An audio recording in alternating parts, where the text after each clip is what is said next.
আলহামদুলিল্লাহ রাব্বিল আলামিন والصلاة والسلام على رسوله الكريم وعلى آله وصحبه وأهل بيته أجمعين। বাংলাদেশ জামাত ইসলামীর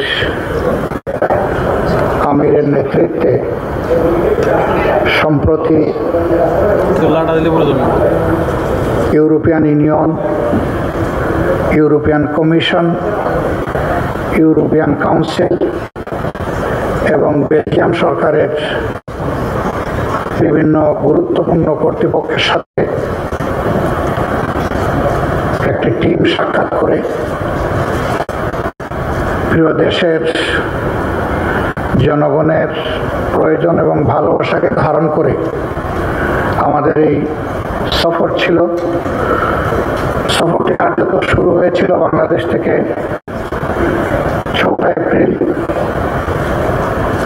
আর ব্রাসেলসে এই সফর এবং কার্যক্রম আমরা সমাপ্ত করেছিলাম 10 এপ্রিল। 10 তারিখ বিকালে আমরা ব্রাসেলস থেকে ইউকে যাই এবং 13 তারিখ আমি ফিরে আসি। এ সফরে আমাকে সঙ্গ দিয়েছেন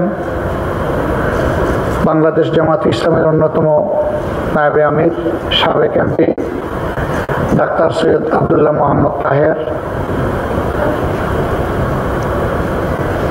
লন্ডন থেকে আরও 2 জন আমাদের সহকর্মী আমাদের এই টিমে যোগদান করেছিলেন, 2 জন বিশিষ্ট আইনজীবী। ইউরোপে আমাদের স্পোক্সম্যান ব্যারিস্টার আবু বকর সিদ্দিক মোল্লা এবং ব্যারিস্টার মাহবুবুল আলম। এ সফরে আমাদের সঙ্গী হয়েছিলেন বাংলাদেশ জামাত ইসলামের আমিরের foreign affairs adviser professor doctor Mahmudul Hasan Chowdhury. আমাদের এই 8 সবিশিষ্ট টিমকে আমন্ত্রণ জানিয়েছিলেন ইউরোপিয়ান পার্লামেন্টের সম্মানিত এমপি, যিনি একই সাথে honourable chairman delegation for relations with the countries of South Asia, mister Salman Dimitri Sturza MP. আমরা তার দাওয়াতেই গিয়েছিলাম এবং বাকি সকল কর্তৃপক্ষ আমাদেরকে ভার্বালি দাওয়াত জানিয়েছিলেন। এই সফরে আমাদের লক্ষ্য ছিল সভ্য এবং আধুনিক এই বিশ্বের অন্যতম উন্নয়নের প্রাণকেন্দ্র ইউরোপের সাথে আমাদের দেশের সম্পর্ককে ঘনিষ্ঠ করা। নতুন বাংলাদেশের এই সম্ভাবনাকে কাজে লাগিয়ে আমাদের সম্পর্ক সামনের দিকে এগিয়ে নেওয়া এবং অনন্য একটা উচ্চতায় পৌঁছানোর জন্য বিরামহীন চেষ্টা চালানো। এরই অংশ হিসাবে এই সফর ছিল আমাদের জন্য নয়, আমাদের জাতির জন্য প্রয়োজনীয় এবং গুরুত্বপূর্ণ। কিন্তু নিঃসন্দেহে আমরা সরকারকে প্রতিনিধিত্ব করি না, আমরা একটি দায়িত্বশীল রাজনৈতিক ইসলামী সংগঠন। আমাদের রাজনীতির মূল উপাধি হচ্ছে জনগণের কল্যাণ, দেশের স্বাধীনতা এবং সার্বভৌমত্বের সাস্টেইনেবিলিটি। এটাকে সামনে রেখেই আমাদের এই ট্যুর ছিল। এই ট্যুরে পর্যায়ক্রমে আমরা 6টি কর্তৃপক্ষের সাথে গুরুত্বপূর্ণ আলোচনায় মিলিত হয়েছিল। প্রতিটি মিটিং 1 ঘন্টা থেকে 2.25 ঘন্টা পর্যন্ত স্থায়ী ছিল। সেই বৈঠকগুলোতে সময়ের গুরুত্বপূর্ণ বিষয়গুলো আমরা সামনে নিয়ে আসার চেষ্টা করেছি। প্রথম মিটিংটি আমাদের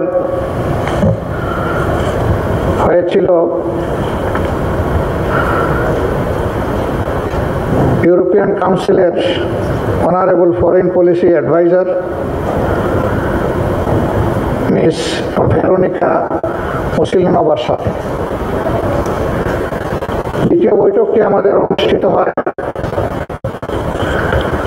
Honorable Bilateral Affairs for Asia and Oceania, Kingdom of Belgium এর প্রতিনিধি সাথে। তিনি আছেন ফ্রাঙ্কোইস দিল্লি। তিনি আমাদের দেশে পূর্বে চারবার সফর করেছেন। দুইবার তিনি রোহিঙ্গা শিবির সফর করে ইউরোপিয়ান ইউনিয়ন এবং বেলজিয়ামের পক্ষে দায়িত্ব পালন করেছেন।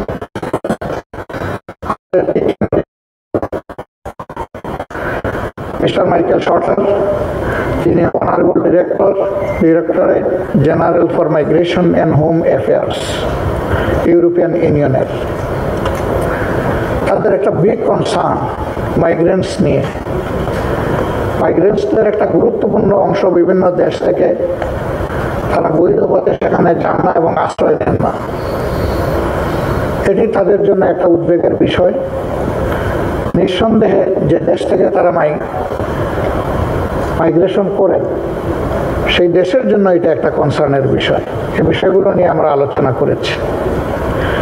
এরপরের মিটিংটি ছিল ইউরোপিয়ান কমিশন এর সাথে আমাদের। সেখানে 3 জন গুরুত্বপূর্ণ ব্যক্তি ছিলেন। তাদের নেতৃত্ব দিয়েছেন মিস্টার চার্লস হুইটলি। পরের মিটিংটি ছিল আমাদের honourable director Belgium economic missions and state affairs, state visits affairs, Rose Dont. Miss Rose ডন্টের সাথে ছিল আমাদের শেষ মিটিংটি। এর বাইরেও আমরা কিছু অর্গানাইজেশনের সাথে মিলিত হয়েছি। আমাদের দেশের অবস্থা, লেবার রাইটস ইত্যাদি বিষয় নিয়ে, হিউম্যান রাইটস নিয়ে তাদের সাথে কথা হয়েছে। যেহেতু সেগুলো ফর্মাল কোনো মিটিং ছিল না, সেই জন্য আমরা এখানে উল্লেখ করছি না।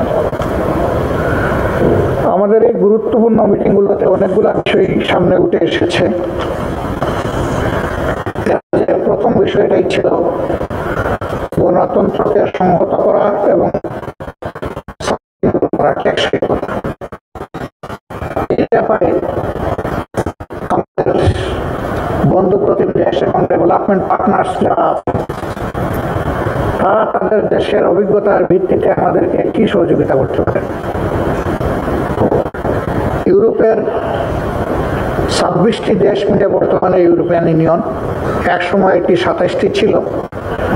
ইউকে এখান থেকে